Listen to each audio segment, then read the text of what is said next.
Okay class, today we're going to learn about proper knife safety and care as well as different knife cuts.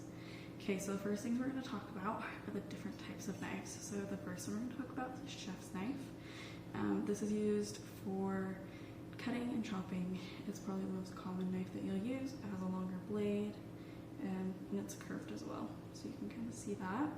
You should have some in your kitchen that you can all get as well. And then the second is called, we'll do the paring knife next. This is a paring knife. It's a lot smaller than the chef's knife. The blade is smaller as well. So this makes it for peeling fruit and vegetables and other small tasks. This is better for chopping if it's a longer blade, so it can reach a lot more of your vegetables. So you can use this similar to that, but this will take you a lot longer. This is a serrated knife, and you can kind of tell because it has these little bumps in the ridges of the blade, and it's usually longer. You can use this for bread. It's also like a smaller knife that's serrated, kind of like this one. It can be used well for like a tomato, and it helps get in the grooves. So those are those three knives. Okay, so next we're going to talk about how to care for our knives. So one thing that you're going to want to make sure of when you're caring for your knives is that you don't soak them in water. That will dull the blades, as well as it can rust to them. So you want to wash them after you're done using them with hot soapy water, and then to rinse them off, and then to dry them and then put them away. So that's the best care for your knives, as well as making sure that you sharpen them. A sharper knife is safer than a dull knife, and so that's something that you want to make sure you're using when you are using knives. Okay, for correct handling of the knife, the first thing we're going to do is learn how to hold a knife, specifically a chef's knife. So you're going to take this, you're going to pinch the blade right here, and then you'll hold the rest of the blade. So your hand will kind of look like this. And you'll cut and you'll roll the blade, kind of like that. Anyways, so cut and hold like that. Next thing is you're going to kind of form a claw when you do cut.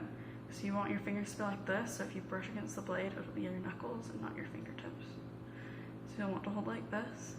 The pinching helps reduce tiredness when you are doing a lot of chopping. And so this will, a lot of people will hold it like this, but that'll cause a lot of strain right here on your hand. So you want to pinch it. And then this just protects you safety-wise. And so next I'm going to show you how you're going to cut your potato. So this is kind of a lumpy potato, as you can tell. The first thing we're going to do is we are going to make sure that it's kind of in a square. So that can be kind of difficult sometimes, but we're going to try and do our best and make a square, because all of the knife cuts that we have come in squares. So that's why we do that.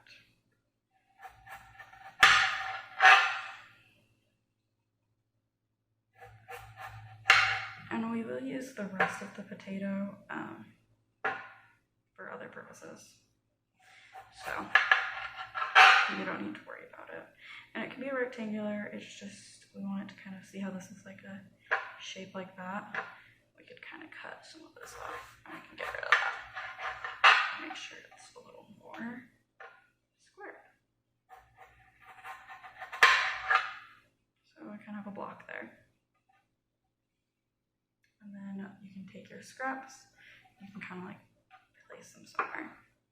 Okay, so you want your cuts to be really square. This is about 2 inches long, FYI. And so it's kind of where I'm going to take this. So the first thing I'm going to do is I'm going to pinch the sides of the blade. I'm going to hold like this. And you're going to have a paper that you should have grabbed when you walked into class, and you're going to fill all the requirements of that.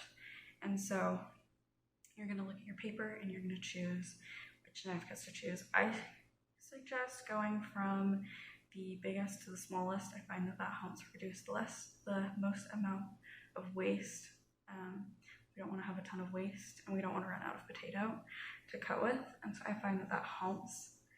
But all of your sizes should be on that paper. So I'm going to show you kind of how to cut. So I'm going to cut the 3/4 of an inch, and you'll have measurements as well to kind of help you decide this.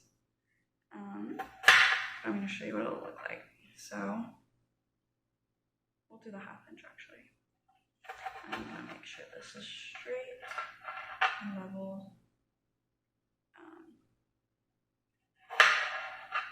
You can get better at these as you practice. And that's kind of what today is. Today is a practice while what you're learning.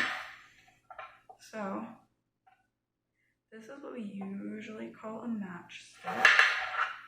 See how I have my fingers out there? It's not the safest technique to have when you're cutting with knives. Better to hold like that. The smaller it gets, the harder it is to do. But you're going to want it to kind of have a square at the edge. If we see a rectangle, I'll show you what a rectangle would look like.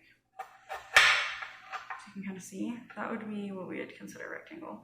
It's still about the same size, but you can tell like the difference. So we want them to look like this, not like this. And you're just going to practice your knife cuts.